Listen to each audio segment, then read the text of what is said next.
Hey, everybody, welcome back to another episode of the Growth Capital Podcast. I'm your host, Justin Dixon, and today we've got Heather Rhyker on the podcast. She is the founder of a company called Refi, and Refi is an interesting platform that she kind of dreamed up 10 years ago, but finally is about to launch it officially in March of 2025.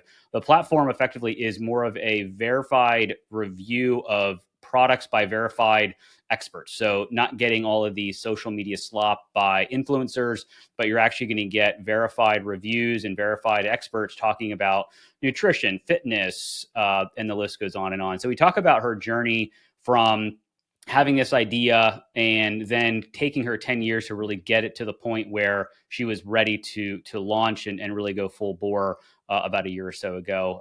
We also talk about her journey with her husband, who had a passion and interest in something, but he wasn't sure what it was. Once she identified that this was her next step, he and her are fully in, and it's pretty awesome to hear about how they launched and how they're working together to build a business. So really cool conversation with Heather. So let's get Heather on the pod.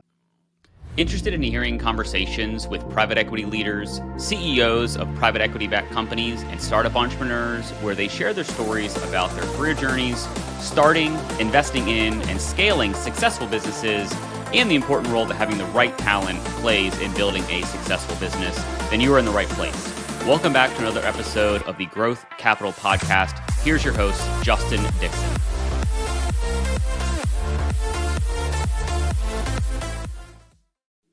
All right, Heather, thank you for being on the podcast. Happy to have you here. I appreciate the time with you. Awesome. Well, let's kind of jump in here. I guess give everybody a little bit of an overview of kind of who you are, where you are, and what you're up to right now. In Austin, we're launching a new platform, so I'm excited about that. It's been a dream for the past 10 years, and so yeah, that's what I'm up to lately.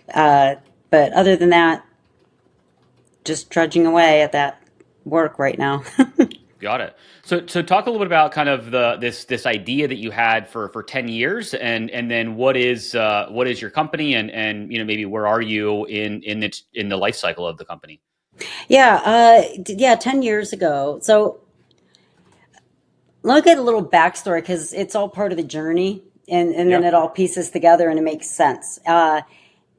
I originally had gone in, I have a passion for art. And so I originally went into advertising. What better place to display your art? Turns out you don't get to display art in advertising. So I was in advertising. I know how to convey messages through images and words and putting those pieces together to deliver a story for people. And so I did that in marketing for a while. And through marketing, it led me to, I actually was part of the first Verizon wireless launch back in the day when they first launched. And I enjoyed marketing and the strategy of it. But once I had kids, I started getting involved in the nonprofit space and helping families that were really struggling with getting their feet back on the ground. And they had gone through tragedies or traumas in their life, and it was at a homeless shelter. And so I would counsel them and help them set up job interviews and how to present themselves at a job interview, how to have an insight into like what they want to accomplish and their goals. And so helping coach them into life I loved it. And so I was in nonprofit for a while, helped with fundraising, financial, HR, management, stuff like that. And then eventually after that, I found that I love the coaching aspect of it, but there was something missing. And then after I had my first child, I started really diving into fitness. And I was not in a family that really knew fitness well in terms of nutrition or exercise. And I found that I had gained a lot of weight when I was pregnant with my daughter too. And I found that the nutrition and the training just came naturally. I had a passion for it. And I had not been in any sports when I was young and did no physical activity. I was not active at all. And so I decided to really give that a go and study it, because I just fell in love with how it made me feel, and I felt more alive than I ever did at any party when I was in high school. So I was like, I'm just getting Got into it. this. And over time, I realized that was really my just empowering people. It came together: the fitness, the nutrition, and the helping people feel empowered and chasing after what they wanted to accomplish in life. And so I became not only a personal trainer and nutrition coach, but also kind of like a leadership accountability coach, helping people set their sights and their goals in the ways that made them feel alive. And so that's just really been my passion. So 10 years ago, I had a client who was being recruited by one of the top modeling agencies. And she made it. She got signed. She's been on the cover of top magazine. She's been around the world. She's very successful. And while she was, I think she was in Africa, South Africa at the time, and she and I were talking about how difficult it was for her to find the best places to work out, what to eat, Mm, what restaurants to go to, what products to get when she was there. She doesn't know anybody. I thought there's got to be something there, because there's no platforms out there. And this is when apps were coming out. And so I just started formulating that in my mind, thinking of how useful it would be. And then I found that over time as well, there's platforms like Thumbtack and Angie and these other places where people can go to try to find experts in industries and get quotes from them. And a lot of those would charge like $130 per lead. And there was really only a 10% ROI on those leads. And they weren't benefiting the experts. And a lot of these people that would come on there looking for coaches, they had no clue that every single expert was paying so much. And then they would right. sometimes just be shopping around. And I thought, there's again, these tech companies are thinking about how can I drive profit, but they weren't thinking about these small, mid-sized businesses that are struggling with these marketing fees. So advertising to new people, trying to figure out the new algorithms for advertising online all the time, changing was difficult. I just wanted my word of mouth leads, but in a good, effective way. But also, my clients were getting really bad information online. Oh, I found this new diet trend. I found this new product. And half the time they were dangerous. Yeah, And everybody's an expert when they get in front of a camera, right? oh my gosh, the rise of influencers makes me want to throw up. And everybody's an expert. Everybody's an Yep. expert. And you'll have 20-year-old girls that are giving fitness advice and skin advice. And I'm like, you haven't even understood life yet. And so there's a lot of misinformation out there and dangerous trends. And so it just came together. And I really practice meditation, and you know in your gut and your spirit knows where to go. It's just we get so distracted in life. And it came together, and basically it's a content platform we're the only people that can post reviews, recommendations, tutorials, and education on products and services are verified industry experts. So if you're going on a social platform to find the best skin cream, you're getting the videos and the content and the reviews from dermatologists, estheticians, the people who know the product. And so you can rely on it.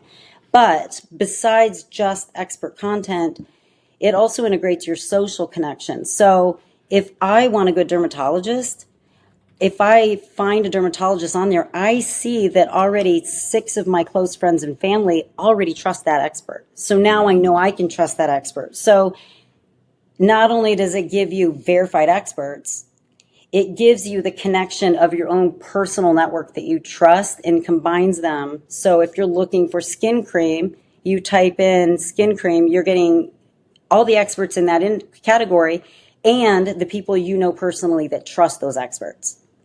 Got it. So it's like a double verification, right? Where you get Yeah. the social verification from your friends and family that are maybe following or using, but then you also get the from the actual expert. They're a verified person on the other side of that screen, right? Yeah, So yeah. And you get that content from them so you can still be entertained, and you still get experts that you're maybe not even connected to. But we work off an algorithm based on interests, your mm, area, similar things that you're looking for.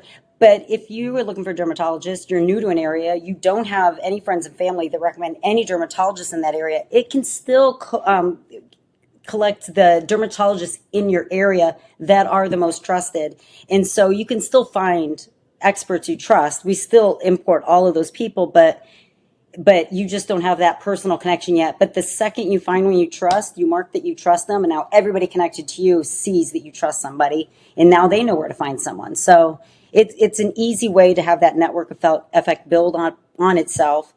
Plus, the second you send that you trust a certain expert, now they're getting an alert. This person trusts you, and now that person knows if they don't have a profile, oh, I want to build one. I already have a referral on here, and now all their friends and family can see me if I just do my profile real quick.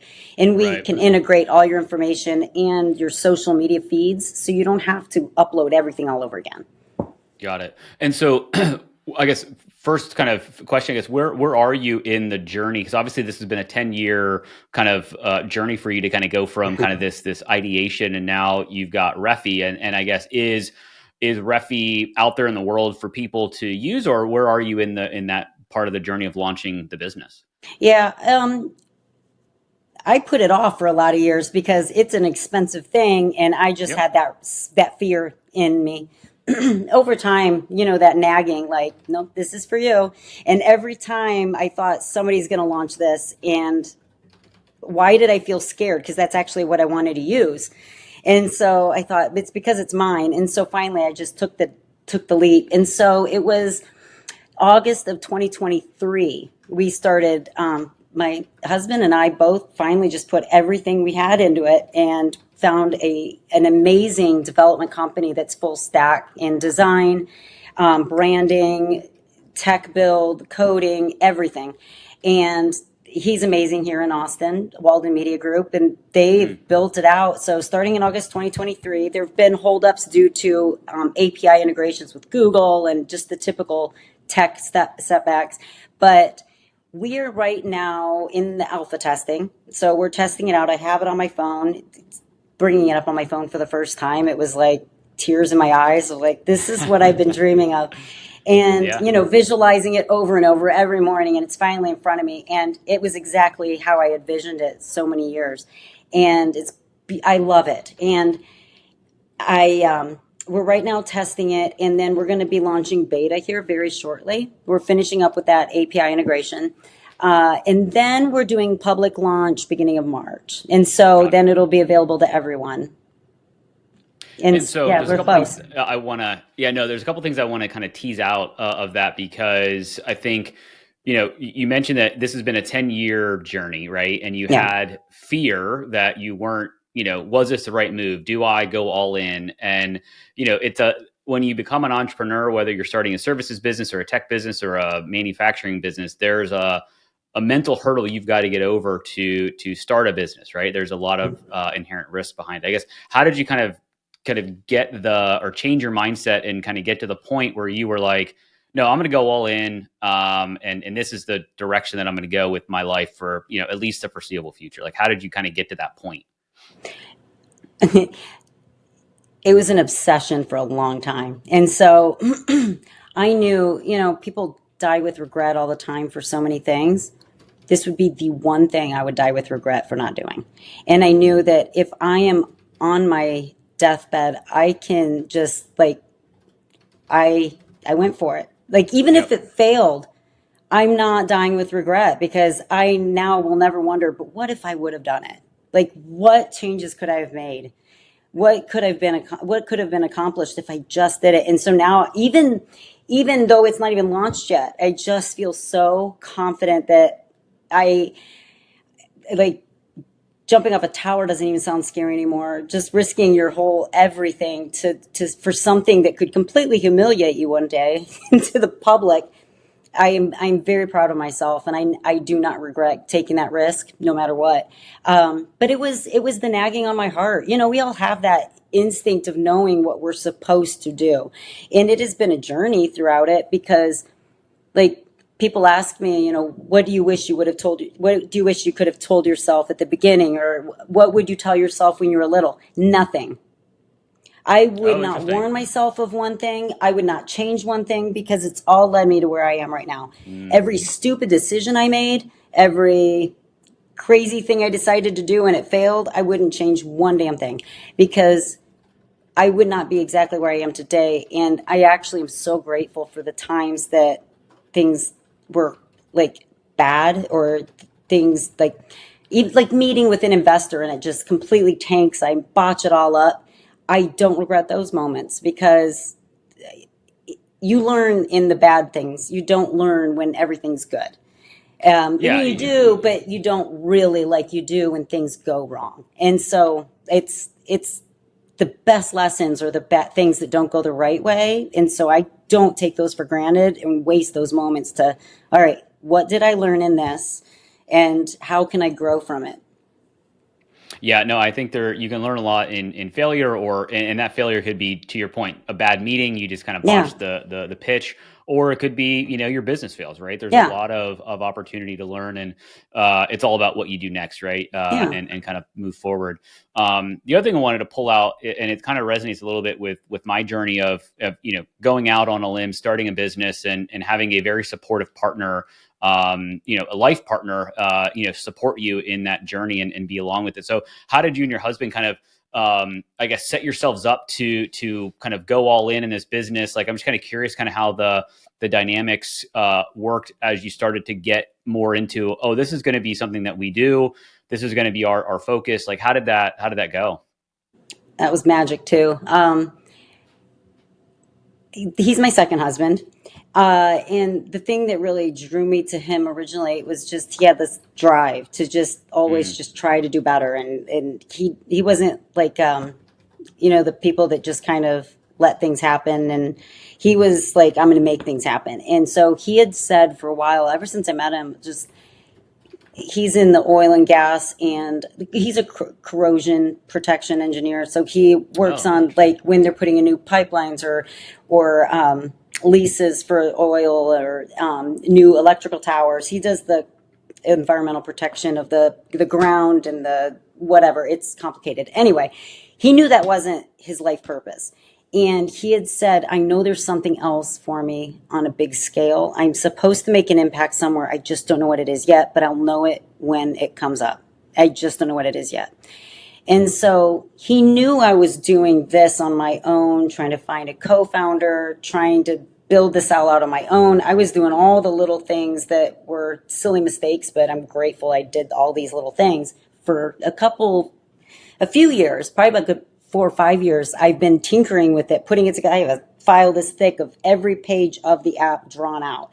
mm, And finally, when I told him about how, businesses get stifled by influencers or, held hostage saying, give me free products or I'm going to trash you online. I said, this gets rid of those influencers. This is just people who value the information and the content they bring to their customers. And I remember exactly where I was standing when he was standing. I was in the dining room. He was in the kitchen. We were talking through the doorway and he just stopped. He turned to look at me and he goes, this is a fucking disruptor. And I said, yeah, it is. And he's like, let's do this. And that's mm. when he was in it. And from that very moment, we have bigger visions on it being where people will go to find, like right now, if you want something quick, you go to Amazon. Right. We want to bring the people on that actually have an intention on getting the right products that they can trust. Because I'm messing up this figure, I'm sure, but it's 32 million metric tons of waste due to returned items. I Yeah, it's mean, all that if you've fast fashion seen, stuff, right? Like it's fashion stuff, but everybody's, that's just returned items. A lot of it is yeah. fashion, but it's quality and it's trusted brands, trusted products, trusted businesses that can help take a little chunk out of that. I'd be happy. Yeah. How many times have you purchased like a supplement and it tastes like shit? You throw it away. Right. So it can be from any product, any item you buy. You want to be able to trust it because it's wasted money. For one, $900 billion is wasted by small, mid-sized businesses from returned items Mm, or from fake reviews. I'm sorry, from fake reviews. So they're getting all these fake reviews. People are wasting money. an average person spends 2 hours per day researching a product to purchase online. We buy an average of 2 products online per day. So if we waste just one product's time of research per year, that's 30 days per year we're wasting in just trying to find the right product. And so there's such a need for it, of trying to search for something, that I see the big impact of this long term, and he sees the exact same thing. Like we see the exact same outcome of this, of changing the way people shop and trusting finally online, because you don't know if you're talking to AI bot, you don't know Yep. if you're getting information, you don't know who it is. And so I just want to bring trust online. Maybe that's because I'm, Gen X, and once upon a time you could trust an expert. Yeah, no, that's fair. And I guess, well, first of all, that's awesome that your husband is this was the light bulb. This was the thing that he was, that obviously what he was meant to do, and do it with you, which is super awesome to kind of do something together. Yeah. Going to the kind of verification process, like obviously as you grow, it's easy, maybe air quotes, to verify like a dermatologist or something, because I'm assuming you can look up their credentials Yeah, you can go online, one by right? one Doctor. that way. Yeah. I guess, how do you, as you scale, like how do you like keep your platform, I guess, condensed enough that you're not oversaturated, and also that you can verify people, so that, because obviously this, I would imagine that if one person gets on the platform that is a bot or unverified, that it could damage the reputation. And so how do you kind of make sure that security up front of that verification process is as buttoned up as it possibly can be? We're using AWS identification. So Hmm. you have to prove your identity through the camera and through identification. So, I mean, if somebody doesn't want to be verified, that's fine. They can go use Yelp. Right. But if they want to be on the platform known for its trustworthiness, they can make sure I mean, you do it for LinkedIn to get verified. You can do it for this. So we have that. We also have an internationally patent pending system of expert verification, because right now online, there's no criteria for what is an expert. And so, I utilize some of the ideas from Malcolm Gladwell. And so we have like a 5-tier level, and you can level up, kind of gamify your level of expertise. You have to have 3 of the 5, and that includes some sort of degree or certification in that industry. An award or recognition from a very high level verified expert. So if there is a doctor that is endorsing you as a pediatrician, that's an extra level on that tier. So you have the education, you have the expert endorsement or an award in your category. You have to have an online presence, because people need to be able to research you. So you have to have an online presence. Yep. A history of happy customers. So if you can show you have Google reviews, Yelp reviews, Thumbtack, Angie, like, here are customers that actually like me, and I have a good quality group of customers. And also, if you have a certain length of time within your industry.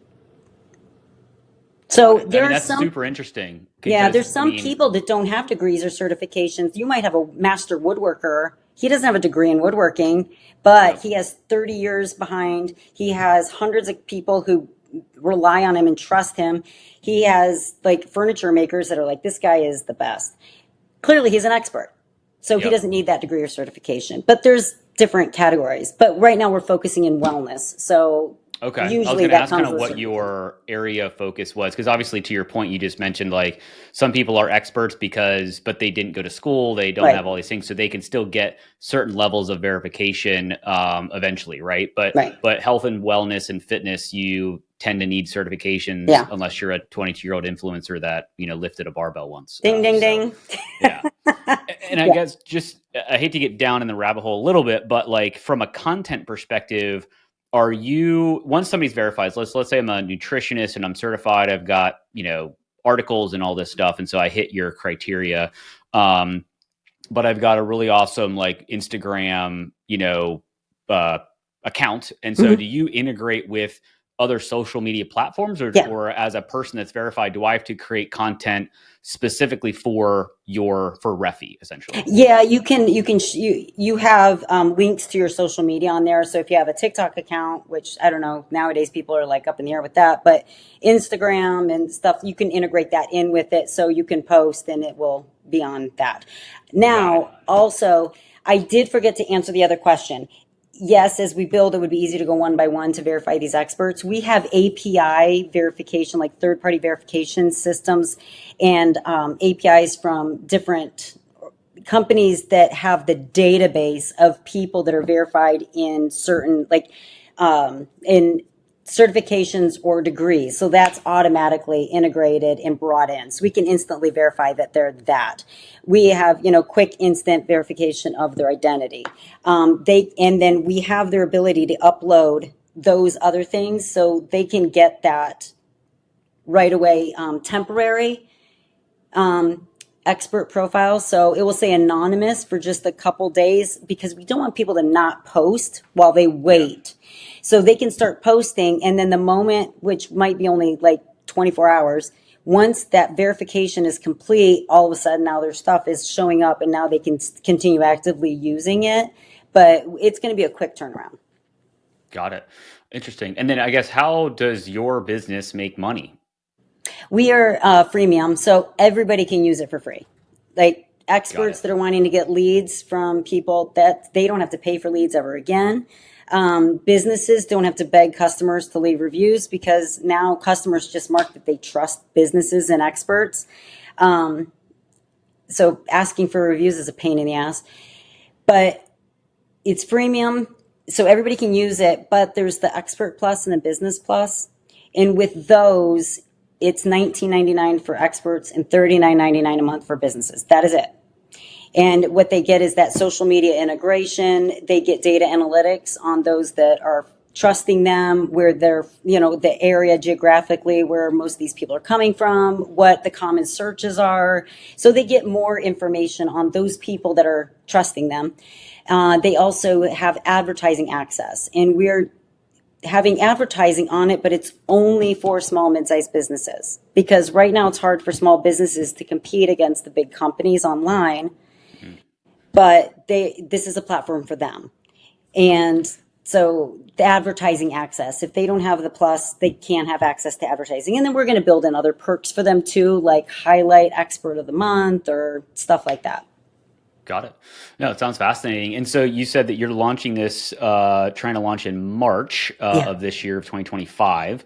And so I guess as you think about it, like what's the journey? Because a lot of people I have on when they're starting, especially technology, businesses, they've got to raise money and they have to, go out and pitch to investors and all this stuff. Where are you in that phase, or do you see that as your kind of next step in the process is to, get some traction and then have to raise money, or do you think you can self-manage this kind of thing as it grows?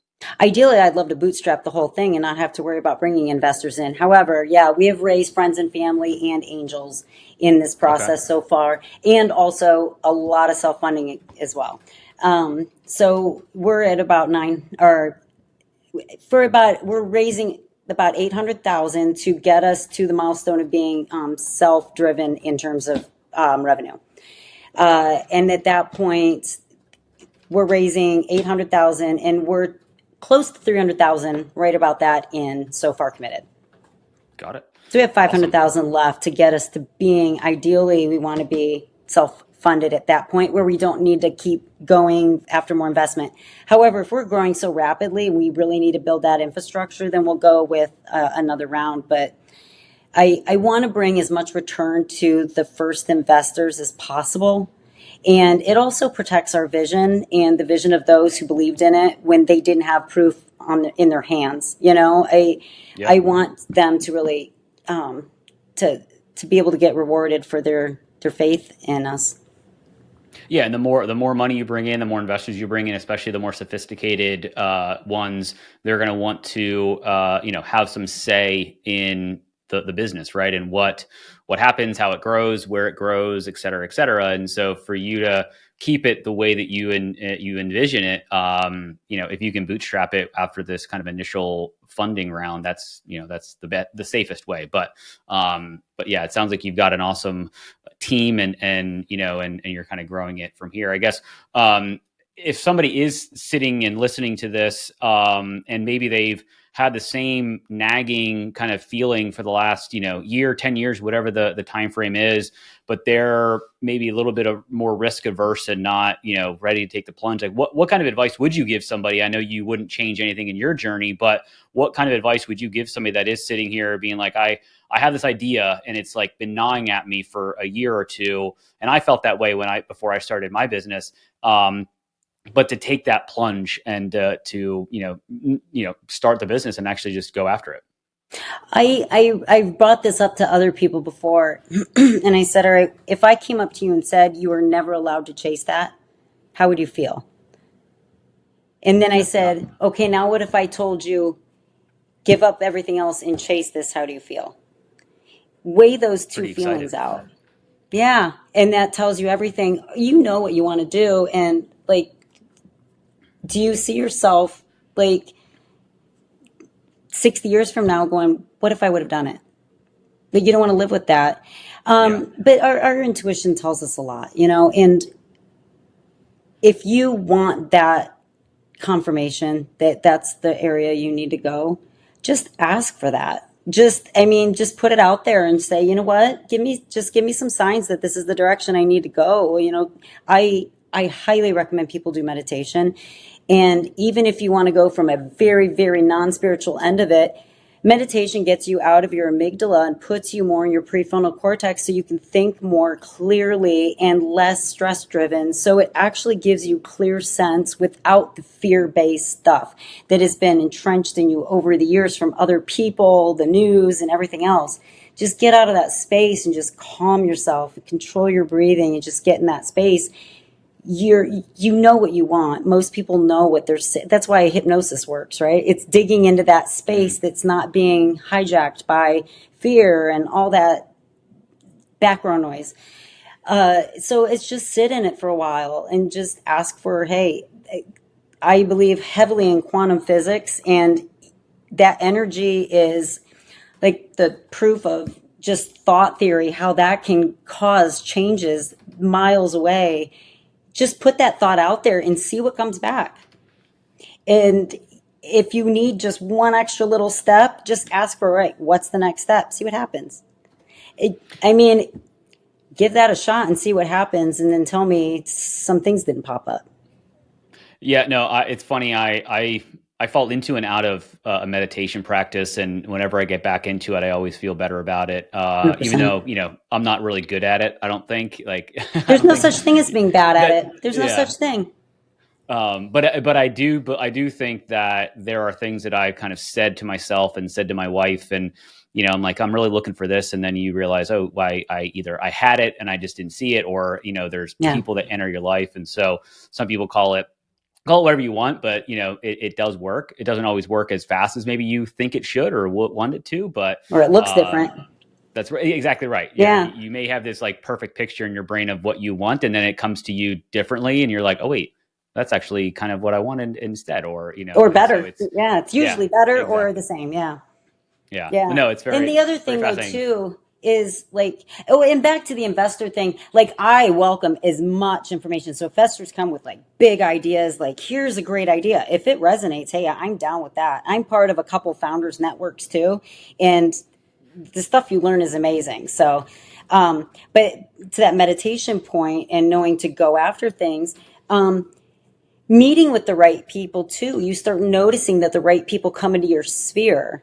Whether it's an investor, whether it's an advisor, whether it's just an idea or advice or a network around you, just things start falling in place. And that's why it's important to make sure where you're framing your mind too, because this is why people go through those spirals of negative mindset, because they're looking for the bad shit that's happening. And so that's all they're going to see. And then more stuff is going to happen based on that type of attitude and focus. But if you start looking at where are the things opening up, what's being brought to me now, what can I take advantage of, like in a good way, but what can I take advantage of and utilize and grow, you'll see those. And you're just moving forward now instead of just sitting in the same place, twiddling your thumbs, thinking miracle's going to happen while you sit on your ass. But find that next step and take it. And like every time I've done that, I've never regretted where I ended up. Yeah, I definitely believe in the put yourself in a room with people that have been there and kind of been Yeah. more successful than you. And, I always try to, I joined an angel group here in Austin, and those people are obviously more successful than I am. And so you kind of just, if you start putting yourself around the same people that kind of have this death spiral and doom and gloom, You're there with you have them. no other choice, then your brain's going to start to think Yep. that way, right? But if you put yourself around people like founders, that's why one of the reasons why I love having, startup founders on here is because they're always super passionate about what they're doing. I never get anybody on here that's like ho hum about what they're building, right? Like you get a smile on your face and you start talking about it like it's your baby that you've birthed into the world, because it does take a lot of blood, sweat, and tears to start a business, Yeah. regardless of what it is. So The this has been other thing that's yeah. important though, sorry to interrupt, the other thing No, that's you're fine. important too is, and like you said, being in the room with those people, but how are you starting your brain? Like the first thing you pay attention to in the morning, if you're going to social media, you're allowing somebody else to dictate where your mindset is for the day. If you go to news, you're allowing someone else to dictate where your mind is going to be for the day. So I wake up at 3 in the morning and I start work though at 6. So from 3 to 6, I 100% focus on where I want my heart, my intentions, and my focus. Where am I putting that, and really focusing on that. So I do meditation for a minimum of a half hour every morning, but I pair it with yin yoga, so I'm getting that movement Mm, with my body that helps me really relax. yep. I do journaling and I do my workout every morning, and then you include like getting ready and eating and stuff before I start working at 6. I don't allow social media or news or emails or anything to enter into that space until I have done my whole routine and my mindset is fixed. And I'll tell you, yesterday, my intention for the day was to radiate love. That was my goal for the day. I just want to radiate love today. Yep. I had 5 random people walk up and introduce themselves to me. I had another man that I see frequently at the gym who's I've never been close with him or anything. He's a nice man. Just walk up to me with open arms and just hug me. You set your intentions somewhere. You're putting yourself in a space. Like if you want to say, I am a strong, capable CEO, you say that over that, you focus on that, all of a sudden you're presenting yourself with that energy and people just pick that up. Yeah. No, I definitely believe in, I set, every year I pick 3 words as my kind of words for the year. And one of them is Oh, nice. collaboration. Yeah. And so that's been my word, one of my main words for this year. And I was at a conference, and everybody that I'm talking to, they're like, oh, we can collaborate on this. Like that word just started coming out of people's mouths. And I'm just like, holy crap. Okay. This is kind of interesting. And so it is kind of just, you put out into the world, and sometimes it comes back, and it comes back faster than maybe you thought, like we talked about earlier. So And even if you I wanted could, to chalk that up to your reticular activating system, just like, oh, it's you because you said the word, so now you're just recognizing it. Exactly. Now right. I'm Well, it's the same thing. recognizing it. If I Yeah. didn't recognize it, I wouldn't take advantage of it. And that is also where, if you just want to go purely science based, that still works out the same way. Yeah. It's like you like, oh, I want to buy this car or whatever. And then you see that car all the places. Yeah. Like the cars were always still there. It's just like you're seeing them now. So, Yeah. The so intention is yeah, everything. I could definitely drive down this rabbit hole of It's my meditation and favorite rabbit yoga hole. and all that stuff. But I fear that we may get too off track, I think. But we can maybe talk about that at another time. This has been awesome to kind of learn about your journey, and the it's always fun to hear how people get to where they are now, right? Because the path was never the same. And so, I always like to kind of understand kind of how people start businesses and kind of create the idea and then let it manifest, and it becomes, it becomes a business. And so I congratulate anybody that has that ability to start and kind of take that plunge. Yeah. So thank you for your journey and for your story. I do want to end the call with a 3-pack of questions that I ask every guest. And so the first question here is, what's an influential book that you've read maybe recently, or one that you kind of reread that kind of is key in your life? Do you mind if I share 3? One is a personal, Absolutely. one is a hybrid, and the other one's business. Absolutely. So personal, it would be The Alchemist. You familiar with The Alchemist? I've heard of it. I've not read it. It's great. So that would be personal. For business, Hooked by Nir Eyal. Okay. I've read that probably 5 times. It's how to build habit-forming products for good. And so I implemented all those strategies into this app. So I love that book.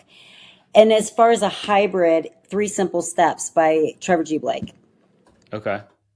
3 Simple Steps. It's a framework based on quantum physics of how to change your personal life and how to change your business life through quantum physics and creating that momentum and energy behind what you create. Got it. Who wrote that book, 3 Simple Steps? Trevor G. Blake. Trevor G. Blake. Awesome. Thank you for that. Yeah. All right. What is your favorite thing to do outside of work when you're not waking up at 3 a.m? I'm kind of curious what time you go to bed if you wake up at 3. 8, asleep by 9. Okay.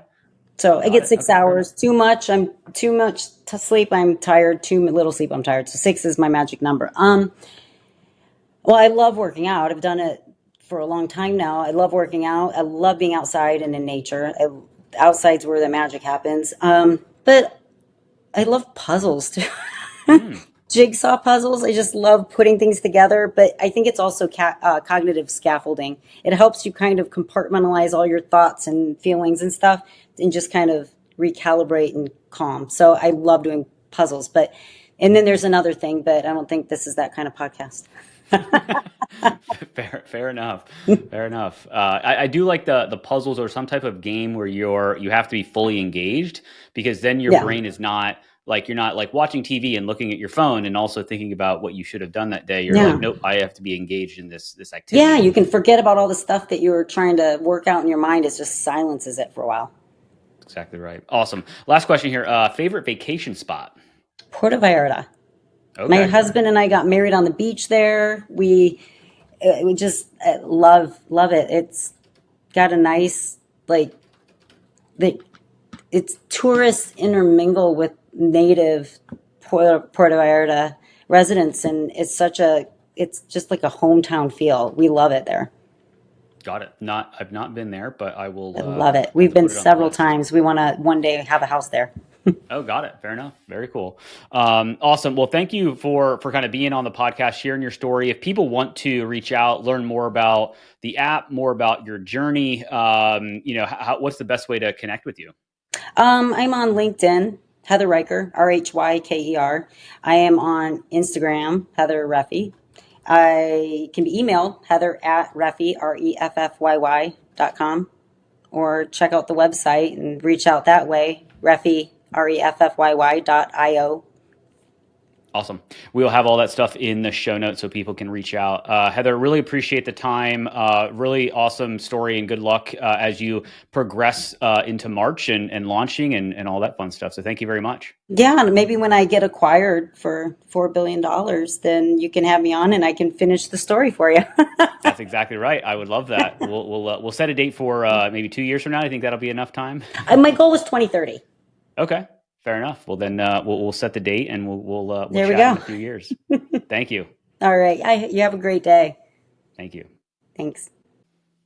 I hope you found at least one actionable insight from this episode of the Growth Capital Podcast, your one-stop shop for insights from private equity leaders, CEOs, and startup entrepreneurs on starting, investing in, and scaling successful businesses, as well as the role having the right talent plays in growing a successful business. It would be greatly appreciated if you would rate and review this podcast. And if you're watching on YouTube, please like and subscribe and drop us a comment so we can expand the audience of this podcast. Thank you for all your support, and don't forget about upcoming episodes dropping every Tuesday.